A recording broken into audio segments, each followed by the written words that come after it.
So today we're going to talk about international franchising. We're going to start with the Managing Director, HindMARSH. He's going to give us some figures, statistics, facts. Then I will take over and we talk about case studies and we talk about question and answers if you have any questions. Thank you for attending, and there's hopefully more to come. And Rod, please come and start. Thank you.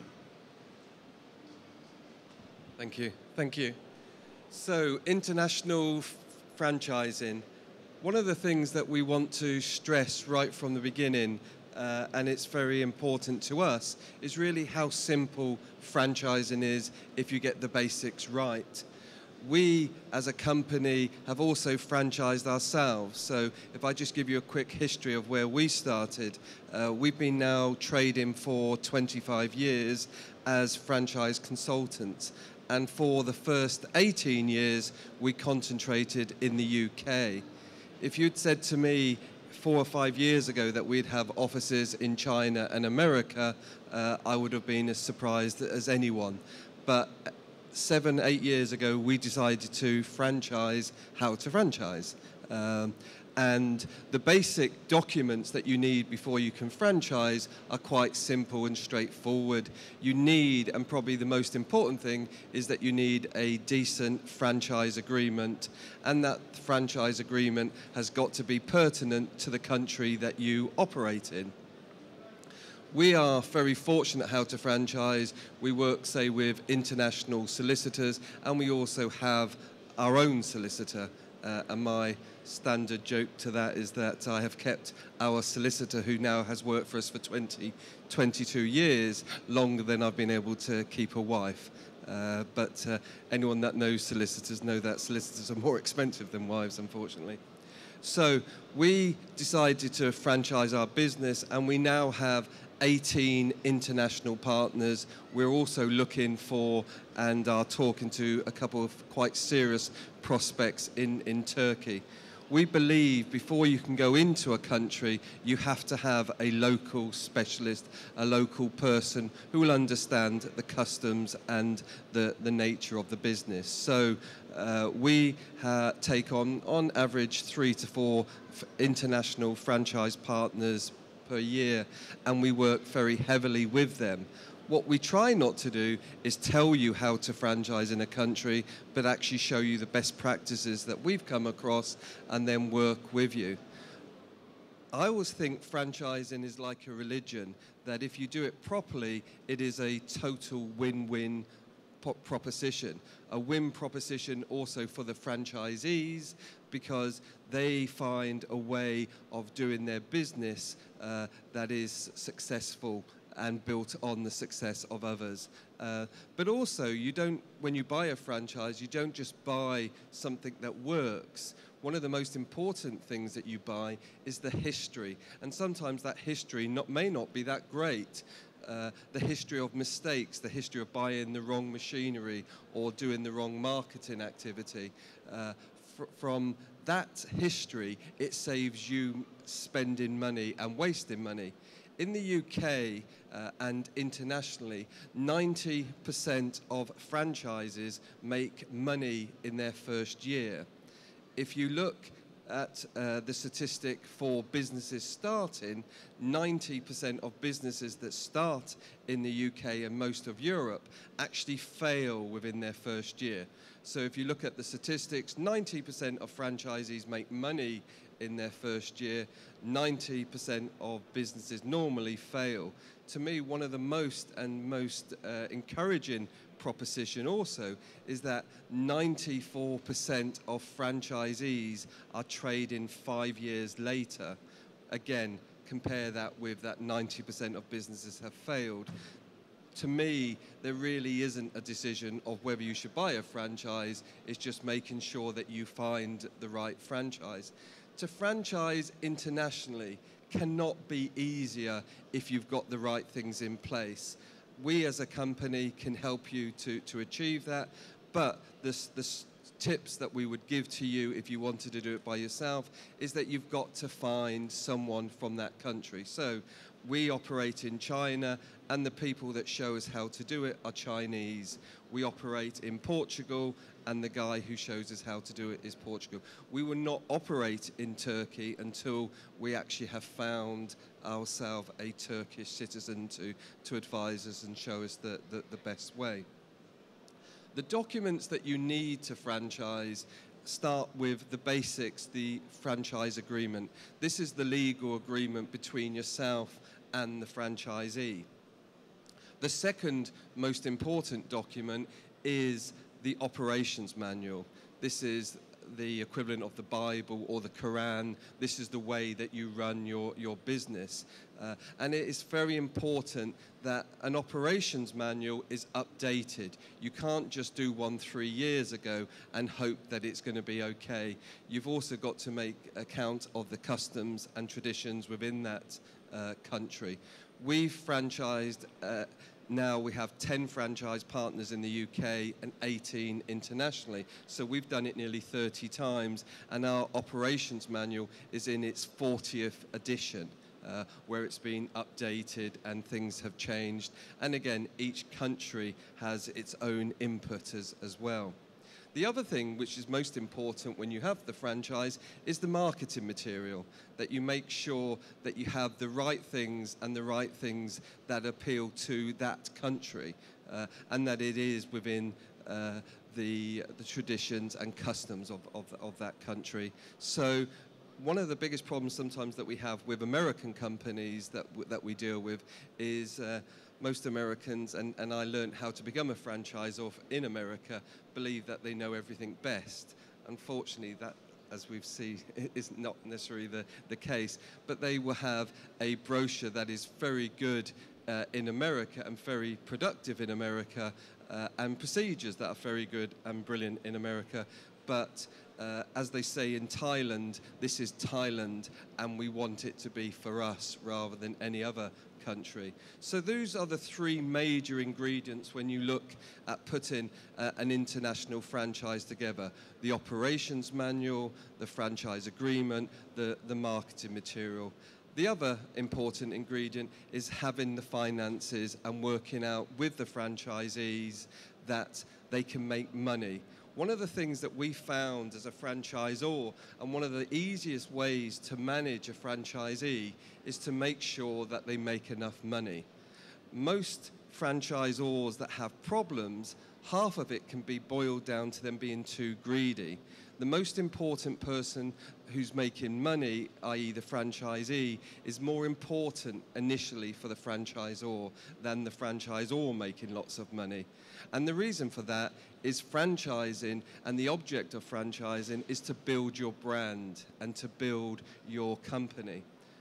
In the UK, one of the strange examples that we give is a company that within 4 years sold itself for nearly $6 million euros. And this was a company that concentrated on providing a service of dog walking. And every place I go, I was in Poland a few months ago and in Russia just recently, and people can't believe that people actually pay for someone to get their dog walked.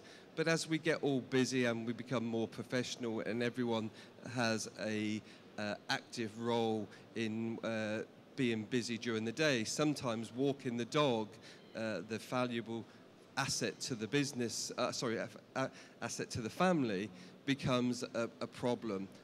And so having a dog walking business where someone can actually take your dog out where husband or wife are busy working is actually a great asset. And what you'll find in the UK, that there are lots of little services in the UK and the US that you wouldn't actually have thought today maybe would be valuable or vital for Turkey as it is.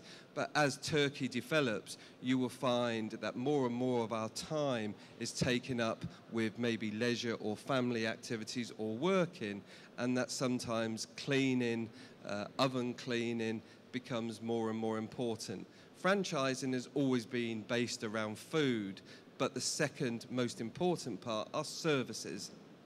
And again, looking at the marketplace, looking at international, what I would always say, if someone is looking to take their service or product abroad, and the beauty about Turkey and having a look at the franchise show and having a look around today, is there are lots of things here that would easily go well in any other parts of the world.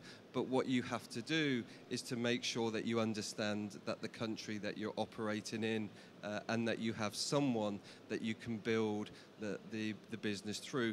When we go to a different country, we don't look to take on a small individual franchise, because most businesses and ourselves would find looking after a franchise so far away from home too difficult. So the first step in expanding internationally is to look to take on a master franchisee. A master franchisee is like yourself as a franchisor, and is someone out there who will look after the country, take on franchisees for you, and basically do what you want.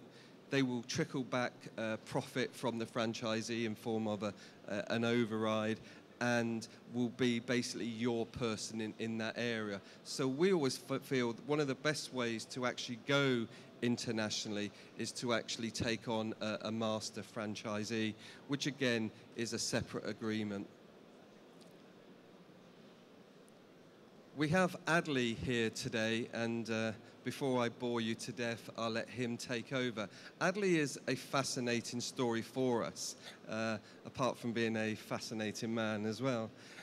But I'll let him explain that. He was and came to us as a franchisee a number of years ago. No doubt he will be able to tell you when. He bought 2 franchises from us over a number of years and made them successful. After discovering and coming to the UK and discovering franchising, he'd never actually heard of the word or understood what it was. And then after being successful within those businesses and growing those businesses, he's now working for us as our franchise partner in the Middle East. What he does in the Middle East is that he helps. So if any company here that wants to franchise in the Middle East, he could be your manager and your representative out there. He can find you franchisees, and he can tell you what price to price the franchise and what the customs in each individual MENA or Middle East country is. So without further ado, I'll let Adly take over. So thank you.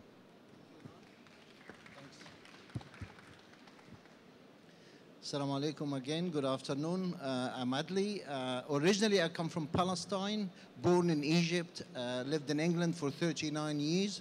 I actually went like anybody else who actually goes abroad as migrant, looking for a good and better living.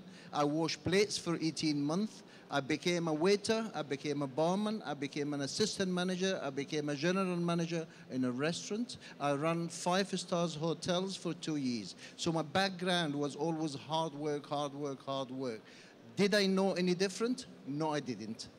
1995, a friend of mine said, I tell you what, there's something called parcels. Do you know what parcels is? I said, no. He said, parcel is something that you ship from one end of a town till the other. It only costs you £6-7. I said, how does that work? He said, it's all franchise system. I never even heard the word franchising ever in my life before. He said, franchising is simple.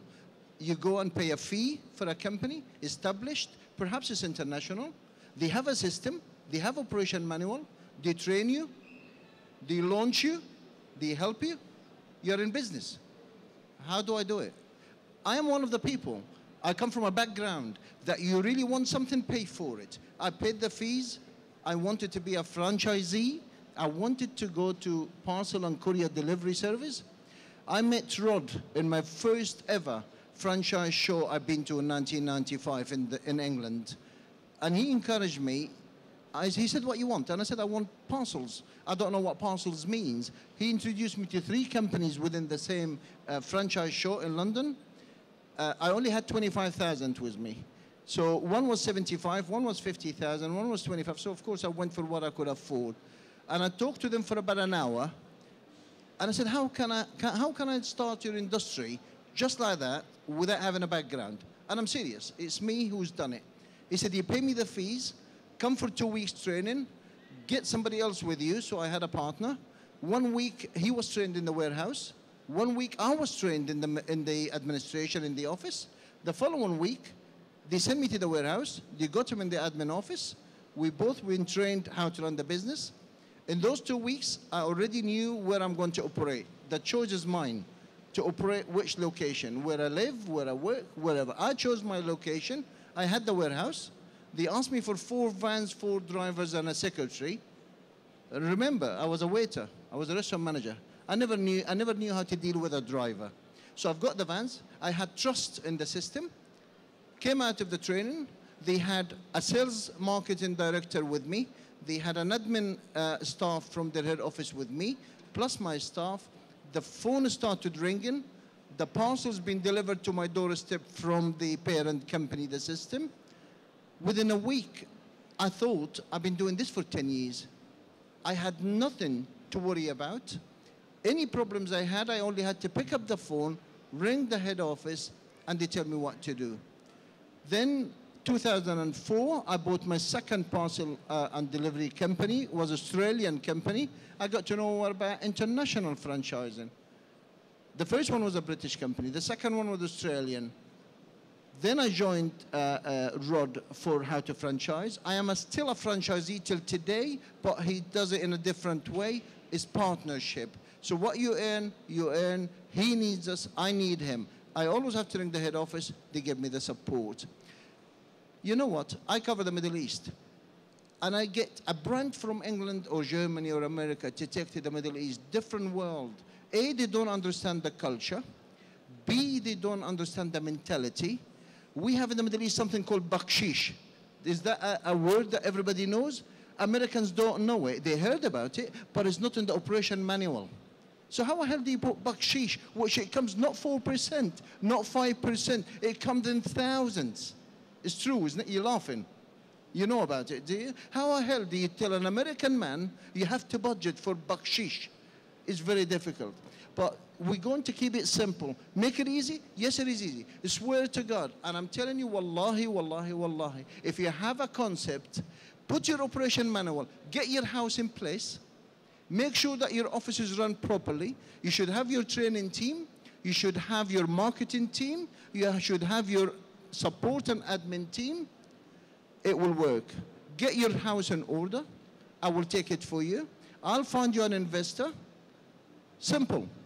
We will find you people who's got the money, who want to do the business. You can join them. You can sell them the franchise. As long as you have a good system in place, it's easy. That master franchise is your first step to that country. If he is credible, if he is financially sound, if he's a business-minded, we got a deal. You can teach him once, forget about it. This country is gone. It's his responsibility, and you only support him from the back. And truly speaking, we haven't exported just one brand or 2 or 5 or 10 brands. We exported more than 15 brands. I personally exported brands from the Middle East to London. I exported brands from England and Europe to the Middle East, hassle-free.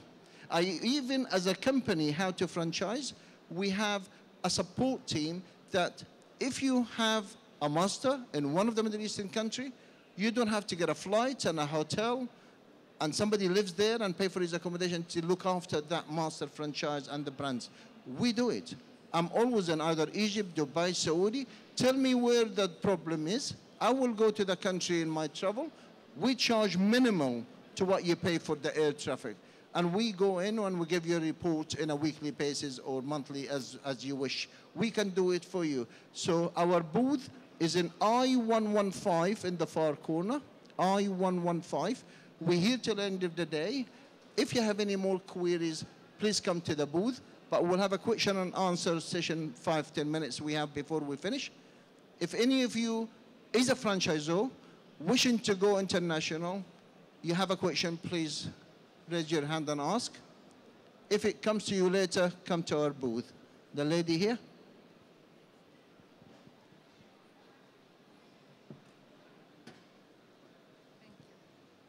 Hello. Hi. By thinking about all the opportunities, the custom rules, the customer behaviors, the economic situation of the countries, what do you think about the most opportunist country to be as a company to give franchisees in food and beverage sector? In food and beverage? Yes.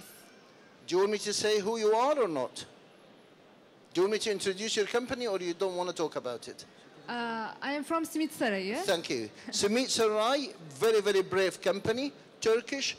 Actually, they came to England, very, very brave. They took a unit right in Oxford Street. It's the most expensive part at their own money.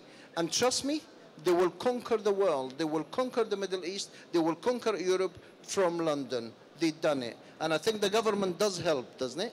Am I right?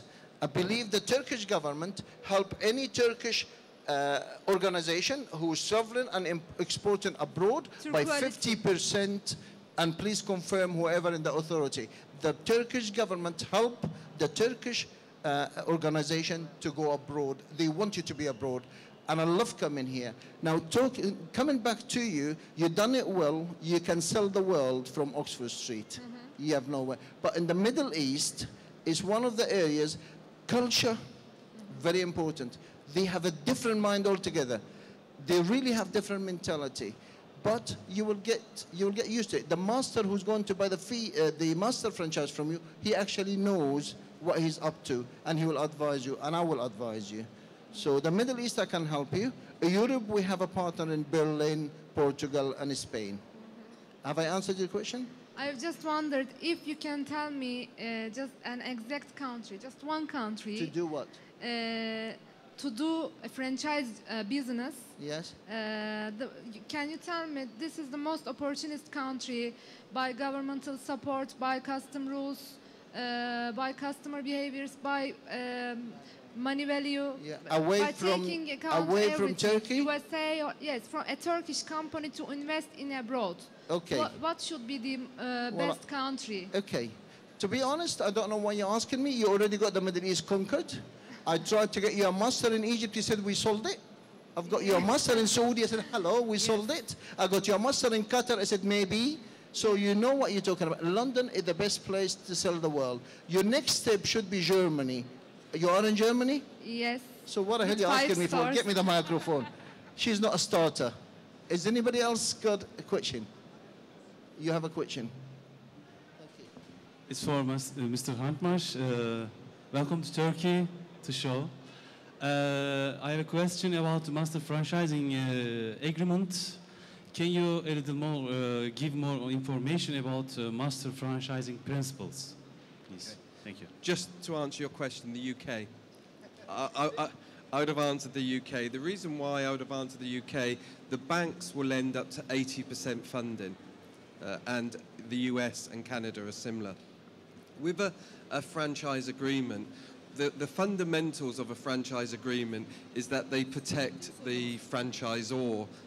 So I know that you're looking to buy a franchise agreement. To me, one of the most important things is to find out the onuses that are on you. So as a franchisee, there's going to be a special part under your obligations. So it's to understand and look through that. What is most important from a franchisor and a franchisee is that you get legal advice, and that you get legal advice from people that speak your language. We always joke in the UK that lawyers and solicitors have a separate language. We have had our own solicitor who works for us for 22 years, and every time I speak to her, I think that she's been made managing director and that I am the T-boy.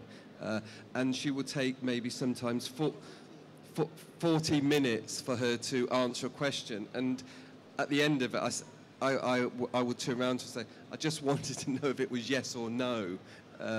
It is very important that you have legal advice and that you understand your obligations. So when it comes to a franchisee, you have to not skimp on getting legal advice. The number of times I meet franchisees who have had problems, and when I've turned around and said, when you looked at the agreement, did you understand it?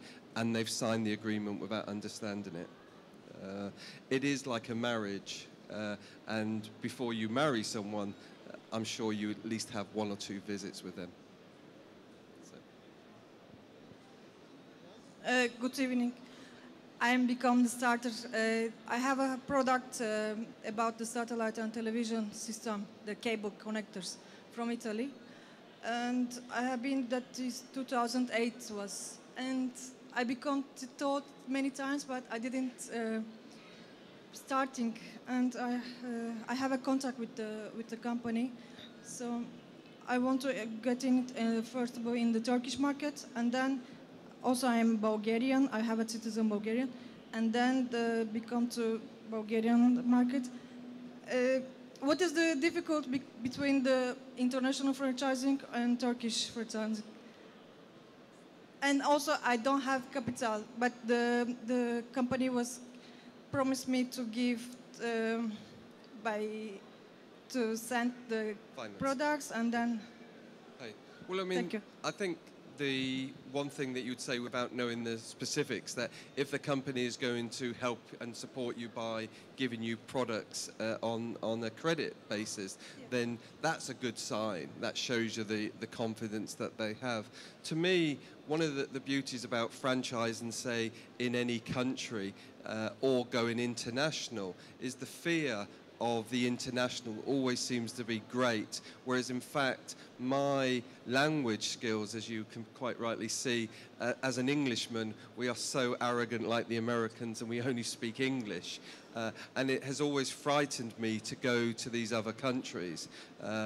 All I can tell you is if you get the right person and you get the right advice, then to actually expand, as we now have a new office in Tokyo, is quite easy. But it's, again, it's having an understanding with your franchisor or your franchisee. And in China, they have a wonderful phrase that they won't do business with anyone until they become friends. And I think we can learn from that lesson. Just to make it easy for you, young lady, honestly, try to do it yourself. Sometimes it's difficult. Try to I'm not saying just come to us. Go to a consultant or a broker or an agent who trade in that country. He should know the way. He will make it easy for you. Okay? Thank you. Has anybody else got any queries? Thank you, and it's over. And thank you for coming. Appreciate it.